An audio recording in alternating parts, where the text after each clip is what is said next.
নমস্কাৰ আসাম টেকনক্সৰ দৰ্শকসকলক মই কিদে স্বাগতম জনাইছো আৰু এই মুহূৰ্তত লৈ আহিছো কেইবাটাও গুৰুত্বপূৰ্ণ খবৰ।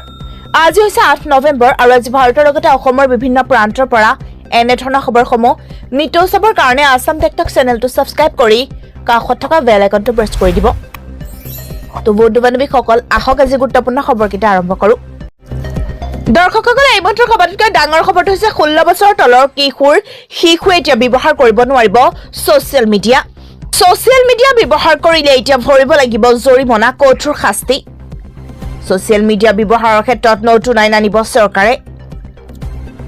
কিশোৰসকলক ক্ষতি কৰাৰ বাবে এই কঠোৰ সিদ্ধান্ত গ্ৰহণ। ছ'চিয়েল মিডিয়া ব্যৱহাৰৰ ক্ষেত্ৰত বয়সৰ ন্যূনতম সীমা হ'ব লাগিব 16 বছৰ। 16 বছৰৰ ঊৰ্ধসকলেহে ব্যৱহাৰ কৰিব পাৰিব ফেচবুক, ইনষ্টাগ্ৰাম, টুইটাৰ। অষ্ট্ৰেলিয়াৰ সংসদত উত্থাপন কৰা হ'ব এই বিধেয়ক। অষ্ট্ৰেলিয়াৰ প্ৰধানমন্ত্ৰী এন্টনি এলবানিজৰ এই ঘোষণা। অনলাইনত ধনৰ লেনদেন কৰা সকললৈ ডাঙৰ খবৰ। গুগল পে, ফোন পে ব্যৱহাৰকাৰীলৈ আহি গ'ল এটা ভাল খবৰ। পিনলেছ পদ্ধতিৰে কৰিব পাৰিব এতিয়াৰ পৰা আপুনি ধনৰ লেনদেন। কোনো পিন নোহোৱাকৈ 1000 টকা পৰ্যন্ত লেনদেন কৰিব পাৰিব। 1 নৱেম্বৰৰ পৰা এই সুবিধা লাভ কৰি আছে গুগল পে, ফোন পেৰ গ্ৰাহকে পিন ব্যৱহাৰ নকৰাকৈ ব্যৱহাৰ কৰিব পাৰিব 1000 টকা। NPCI প্ৰথমবাৰলৈ আনিছে অটো টপ আপ ফিচাৰ। ইয়াৰ জৰিয়তে বঢ়াই ল'ব পাৰিব আপুনি পেমেণ্ট লিমিট। পিনলেছ পদ্ধতিৰে লেনদেনৰ বাবে ন্যূনতম বেলেঞ্চ 5000 টকা। পিনলেছ পদ্ধতিত 4000 টকা পৰ্যন্ত লেনদেন কৰিব পাৰিব। অহংকাৰৰ শিখৰত উঠি থাকে গৌৰৱ গগৈ। আকাশৰ পৰা আহিছে, তেওঁৰ লগত কথা পাতিব নোৱাৰি। গৌৰৱ গগৈ কোনো মিটিঙলৈ নাহে, কাৰো লগত কথা নাপাতে। গৌৰৱ গগৈক বিশ্বাসঘাতকতাৰ পৰা অহংকাৰলৈ আখ্যা দিলে অখিল গগৈয়ে।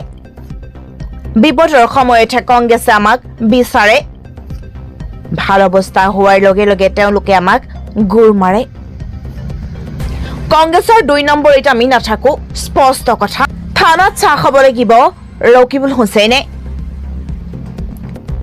নিৰ্বাচনৰ পিছত থানাত আহি চাহ খাবহি লাগিব ৰকিবুল হুছেইনে। থানাত চাহ খুৱাই ৰকিবুল হুছেইনক কৰা হ'ব জেৰা। মুখ্যমন্ত্ৰী হিমন্ত বিশ্ব শৰ্মাই জেৰা কৰাৰ নিৰ্দেশ দিছে অসম আৰক্ষীক। ৰকিবুল হুছেইনৰ বিৰুদ্ধে উত্থাপন হৈছিল নিযুক্তি কেলেংকাৰীৰ অভিযোগ। গৃহ ৰাজ্যমন্ত্ৰী থাকোতে ৰকিবুল হুছেইনে সংঘটিত কৰিছিল কেলেংকাৰী। দুদিন পূৰ্বে সেই কথা নিজেই স্বীকাৰ কৰিছিল ৰকিবুল হুছেইনে। আৰক্ষীক মুখ্যমন্ত্ৰীয়ে নিৰ্দেশ দিয়াৰ পিছতে প্ৰত্যুত্তৰ ৰকিবুল হুছেইনৰ। মুখ্যমন্ত্ৰীক প্ৰত্যাহ্বান জনাই তদন্তৰ স্বাগতম জনালে ৰকিবুল হুছেইনে। মোৰ মুখ খুলি নল'ব বুলি মুখ্যমন্ত্ৰীক প্ৰত্যাহ্বান ৰকিবুল হুছেইনৰ। মাদ্ৰাছাসমূহ অবৈধ নহয়, বৈধ। অসমত বন্ধ হোৱা মাদ্ৰাছা খুলিবলৈ ন্যায়ালয়ৰ কাষ চাপিব আজমল। বন্ধ হোৱা 705খন মাদ্ৰাছাৰ বাবে সৰ্বোচ্চ ন্যায়ালয়লৈ যাব আজমল। পুনৰ অসমত খুলিব লাগিব বন্ধ হোৱা সকলো মাদ্ৰাছা। সৰ্বোচ্চ ন্যায়ালয়ৰ নিৰ্দেশ পালন কৰা নাই অসম চৰকাৰে। অনিদ্ৰা অনাহাৰে থকা জনতাৰ কথা নাভাবে হিমন্ত বিশ্ব শৰ্মাই। কেৱল নিৰ্বাচনী প্ৰচাৰত ব্যস্ত থাকে অসমৰ মুখ্যমন্ত্ৰী। অসমৰ মাদ্ৰাছাসমূহ অবৈধ নহয়, বৈধ। মিথুন চক্ৰৱৰ্তীৰ বিৰুদ্ধে উত্তেজনামূলক ভাষণৰ বাবে FIR ৰুজু। যোৱা মাহত উত্তৰ 24 পৰগনা জিলাত দলীয় অনুষ্ঠানৰ সময়ত উত্তেজনামূলক ভাষণ দিয়াৰ অভিযোগত অভিনেতা তথা বিজেপি নেতা মিথুন চক্ৰৱৰ্তীৰ বিৰুদ্ধে বুধবাৰে বিধাননগৰ আৰক্ষীয়ে গোচৰ ৰুজু কৰে। নিৰ্বাচন আহিলে সাম্প্ৰদায়িক মন্তব্য দিয়ে। এওঁলোকে মোদী শ্বাহৰ বিৰুদ্ধে নিৰ্বাচন আয়োগত গোচৰ। প্ৰধানমন্ত্ৰী নৰেন্দ্ৰ মোদী, কেন্দ্ৰীয় গৃহমন্ত্ৰী অমিত শ্বাহ আৰু কেইবাজনো বিজেপি নেতাৰ বিৰুদ্ধে নিৰ্বাচন আয়োগৰ ওচৰত অভিযোগ দাখিল কৰিছে CPIM-এ। বিজেপিৰ শীৰ্ষ নেতাসকলে কৰা সাম্প্ৰদায়িক মন্তব্যৰ বিৰুদ্ধে ব্যৱস্থা ল'বলৈ বাও দলটোৱে আয়োগক অনুৰোধ জনাইছে। ৰকিবুল হুছেইনৰ ঘৰৰ কাম কৰিবলৈ অসম চৰকাৰে দৰমহা দি থকা নাই। চামগুৰি নিৰ্বাচনী সভাত মুখ্যমন্ত্ৰীৰ তীব্ৰ আক্ৰমণ। এসময়ৰ ঘনিষ্ঠ বন্ধুৰ পুত্ৰৰ বিৰুদ্ধে নিৰ্বাচনী ৰণদংকা মুখ্যমন্ত্ৰীৰ নিৰ্বাচনী প্ৰচাৰত প্ৰাক্তন মন্ত্ৰী ৰকিবুল হুছেইনৰ বিৰুদ্ধে বৃহস্পতিবাৰে এক প্ৰকাৰ গৰজি উঠিল ৰাজ্যৰ মুখ্যমন্ত্ৰী ডক্টৰ হিমন্ত বিশ্ব শৰ্মা বৃহস্পতিবাৰে সামগ্ৰী সমষ্টিৰ উপ নিৰ্বাচনৰ বিৰুদ্ধে দলৰ প্ৰাৰ্থী দীপ্লুৰঞ্জন শৰ্মাৰ হৈ নিৰ্বাচনী প্ৰচাৰ চলাই এসময়ৰ বন্ধু ৰকিবুল হুছেইনক এক প্ৰকাৰ সকিয়নি প্ৰদান মুখ্যমন্ত্ৰী ডক্টৰ হিমন্ত বিশ্ব শৰ্মাৰ বিগত কেইদিন ধৰি প্ৰায়ে সামগ্ৰী সমষ্টিৰ বহু যুৱকক চৰকাৰী চাকৰি দিয়াৰ কথা কৈ ৰকিবুল হুছেইনে নিৰ্বাচনী প্ৰচাৰ চলোৱাৰ প্ৰসংগ উল্লেখ কৰি তাৰ প্ৰত্যুত্তৰ দিয়ে মুখ্যমন্ত্ৰী ডক্টৰ হিমন্ত বিশ্ব শৰ্মাই নিজৰ মেধাৰ ভিত্তিত চাকৰি লাভ কৰা সামগ্ৰীৰ কোনো যুৱকক ৰকিবুল হুছেইনৰ ঘৰৰ কাম কৰিবলৈ অসম চৰকাৰে দৰমহা দি থকা নাই বুলি উল্লেখ মুখ্যমন্ত্ৰী ডক্টৰ হিমন্ত বিশ্ব শৰ্মাৰ 1 ফেব্ৰুৱাৰীত লাখ লাখ মহিলাৰ একাউণ্টত সোমাব 10,000 কোটি টকা ঘোষণা কৰিলে মুখ্যমন্ত্ৰী হিমন্ত বিশ্ব শৰ্মাই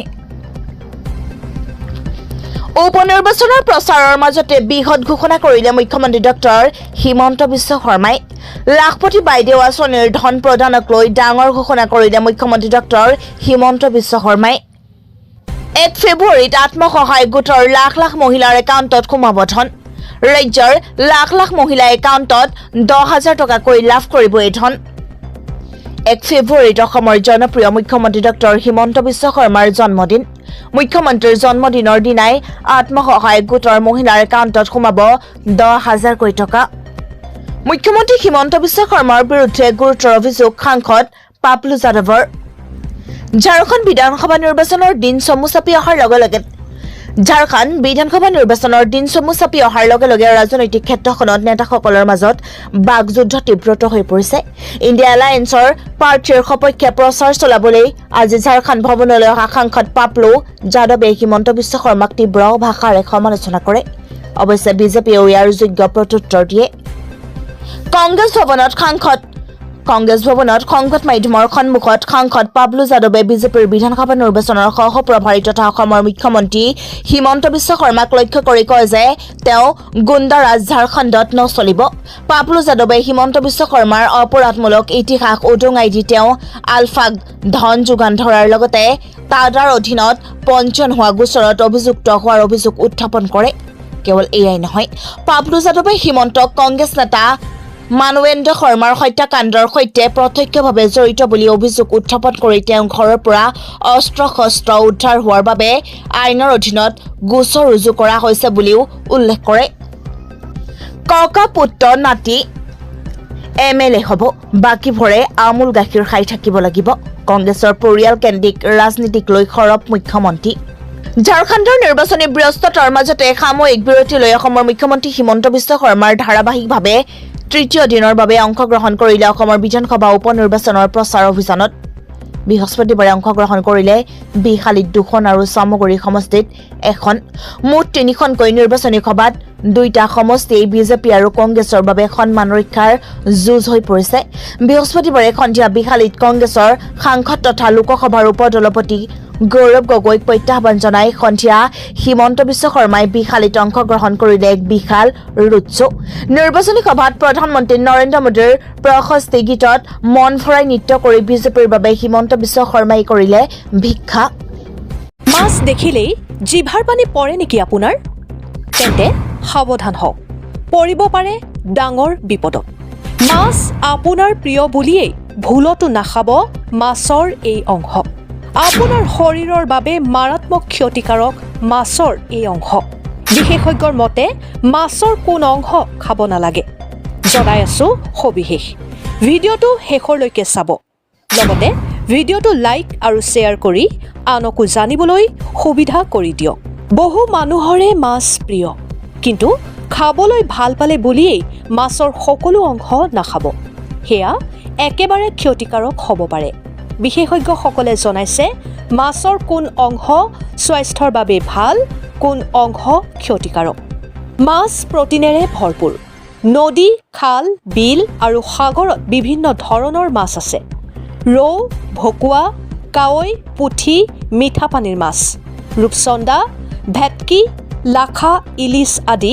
নিমখীয়া পানীৰ মাছ আকৌ কম চৰ্বিযুক্ত মাছ যেনে শিঙি মাগুৰ আদি আকৌ বেছি চৰ্বিযুক্ত মাছৰ ভিতৰত আছে চিতল ভেটকি ইলিছ আদি ডাঙৰ আকাৰৰ মাছত চৰ্বি বা চেচুৰেটেড ফেটি এচিড বেছি থাকে, যি স্বাস্থ্যৰ বাবে ক্ষতিকাৰক, যেনে ডাঙৰ পাঙাছ, চিতল আদি। এই ধৰণৰ মাছ ৰন্ধাৰ পিছত যদি কেৰাহীত তেল জমা হয়, সেয়া নোখোৱাই ভাল। ইলিছ মাছ ৰান্ধিলেও তেল ওলায়, কিন্তু সেয়া স্বাস্থ্যৰ বাবে ভাল। ইলিছ মাছৰ তেল অসম্পৃক্ত চৰ্বি বা আনচেচুৰেটেড ফেটি এচিড, যি তেজৰ কলেষ্টেৰলৰ মাত্ৰা হ্ৰাস কৰে আৰু তেজ জমা কৰাৰ প্ৰৱণতা কমোৱাত সহায় কৰে। মিছা মাছত প্ৰচুৰ কলেষ্টেৰল থাকে, সেয়ে জানি বুজি খাওক। বজাৰত উপলব্ধ মাছ যেনে তেলাপিয়া, কাৱৈ আদিৰ পেটত চৰ্বি থাকে। মাছ কটাৰ সময়ত সেয়া পেলাই দিব লাগে। মজলীয়া আৰু সৰু আকাৰৰ মাছ খোৱা আটাইতকৈ ভাল। মাছৰ চৰ্বি আৰু যকৃতৰ তেল নাখাব। মাছত 14 পৰা 22% প্ৰটিন থাকে আৰু এই প্ৰটিন উচ্চ জৈৱ মূল্যৰ। উচ্চ জৈৱ মূল্যৰ প্ৰটিনত দেহ গঠন আৰু ৰক্ষণাবেক্ষণৰ ক্ষমতা বেছি থাকে। তাজা মাছতকৈ শুকান মাছত 2-3 গুণ বেছি প্ৰটিন থাকে। ইয়াৰ উপৰি অতি প্ৰয়োজনীয় অসম্পৃক্ত ফেটি এচিড EPA আৰু DHA শুকান মাছত পোৱা যায়। ইয়াৰ উপৰি মাছত কেলছিয়াম, ফছফৰাছ, পটাছিয়াম আৰু জিংক আছে। সামুদ্ৰিক মাছত আয়োডিন থাকে, যি বুদ্ধি প্ৰতিবন্ধী প্ৰতিৰোধত সহায়ক। News desk report, Assam টেকটক্স।